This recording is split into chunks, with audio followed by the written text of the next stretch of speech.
সারা বাংলাদেশের মানুষের ভালোবাসা আমাকে আসার সুযোগ তৈরি করে দিয়েছে। প্রথমে যে জিনিসটা মনে রাখতে হবে, এখনও কিন্তু গাজা মুক্ত হয়নি। গাজার মানুষরা এখনও আক্রান্ত, তাদের উপর এখনও নির্যাতন চলছে এবং সেটা যতক্ষণ না হয় আমাদের কাজ কিন্তু শেষ হয়নি। তার বাইরে যেটা বলবো, আমি অনেক মানুষকে ধন্যবাদ জানাবো। প্রথমে বাংলাদেশি যারা সারা পৃথিবীর থেকে সাড়া দিয়েছে, দোয়া করেছে, ভালোবাসা পাঠিয়েছে, তাদের কাছে আমি কৃতজ্ঞ।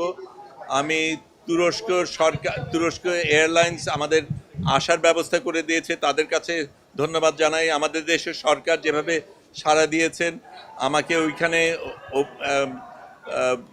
ইস্তানবুলে আমাকে গ্রহণ করেছেন, একদম আমার সাথে কোনো যোগাযোগ করার কিছু ছিল না, সেগুলির ব্যবস্থা করে দিয়েছেন, সেগুলির জন্য ধন্যবাদ। কিন্তু আবারও আমি বলবো যে আমাদের আসল সংগ্রাম বাকি আছে। যতক্ষণ ফিলিস্তিন মুক্ত না হবে ততক্ষণ আমাদের সংগ্রাম চলতে হবে। আমি যেতে পেরেছি, অনেকে যেতে পারিনি, অনেকে আমার সাথে যোগাযোগ করেছিল, তারা যেতে চেয়েছে। আমি মনে করি আরও হাজার এরকম ফ্লোটিলা যাওয়া দরকার এবং যতক্ষণ না ফিলিস্তিন মুক্ত না হবে আমাদের এই সংগ্রাম চালিয়ে যেতে হবে। ধন্যবাদ আপনার সবাইকে।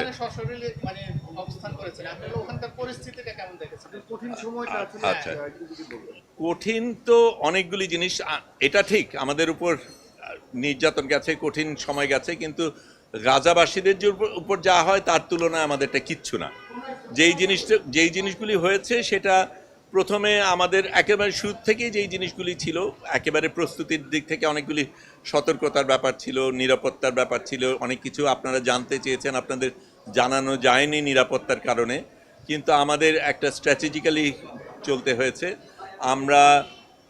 আমি প্রথমে এই ফ্লোটিলায় যাওয়ার সুযোগ পাই 24 তারিখে সম্ভবত সেপ্টেম্বরে, তখন আমি নিউ ইয়র্কে।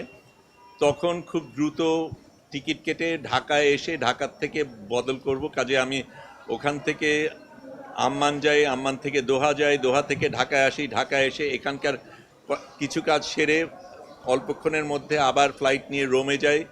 রোমের থেকে আমরা যেখানে যাওয়ার কথা ছিল 28 তারিখ সন্ধ্যার মধ্যে আমাদের ব্রিন্দিসি বোধহয় জায়গাটার নাম, হ্যাঁ ব্রিন্দিসি, ওখানে পৌঁছানো সম্ভব ছিল না এই সময়ের মধ্যে। কাজেই যেটা করি, রোম পর্যন্ত যাই, রোম থেকে আবার রাতের বাস নিয়ে 10.5 ঘন্টা গিয়ে লেচ্ছেতে যাই, সেখান থেকে আরেকটা বাস নিয়ে ট্রেন স্টেশনে যাই, ওখান থেকে ট্রেন যাত্রা করে আরেকটা বাস নিয়ে বাকি পথ হেঁটে ওখানে আমি 29 তারিখ সকালে পৌঁছাই।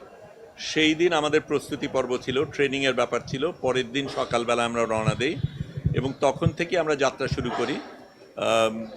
তারপরে আমাদের আগে ছোট 8টা ফ্লোটিলা রওনা দিয়েছিল, তারপরে আমরা রওনা দিই। এটা ছিল সবচাইতে বড় ফ্লোটিলা পুরো সব কিছুর মধ্যে, অনেক বড় অন্যদের থেকে। এবং আমাদের প্রধান এর মধ্যে আরোহী ছিল সংবাদকর্মীরা এবং স্বাস্থ্যকর্মীরা, এবং আমাদের ইচ্ছা করেই সেটা করা হয়েছিল, কারণ এই কর্মীদের উপরে সবচেয়ে বেশি আক্রোশ ছিল ইসরায়েলে এবং সবচেয়ে বেশি হত্যা করা হয়েছে এই সংবাদকর্মী এবং স্বাস্থ্যকর্মীদের। কাজে আমরা সেটার প্রতিবাদে গিয়েছি এবং যদিও আমাদের সাথে ত্রাণ ছিল, ত্রাণ দেবার উদ্দেশ্যে না, আমরা যাতে ওদের উপর বোঝা না হই সেই কারণে আমরা নিয়ে গিয়েছিলাম। কিন্তু যেটা আমাদের খারাপ লেগেছে সেটা হচ্ছে এই ত্রাণগুলি ইসরায়েলিরা নিয়েছে, কিন্তু আমার কাছে যেটা সবচেয়ে বেশি, শারীরিক অত্যাচার নিয়ে আমি কথা বলতে চাই না, কিন্তু যেটা আমার সবচেয়ে বেশি অপমান বোধ হয়েছে সেটা হচ্ছে আমাদের বাংলাদেশি পাসপোর্ট তারা ছুঁড়ে মাটিতে যখন ফেলেছে, এইটা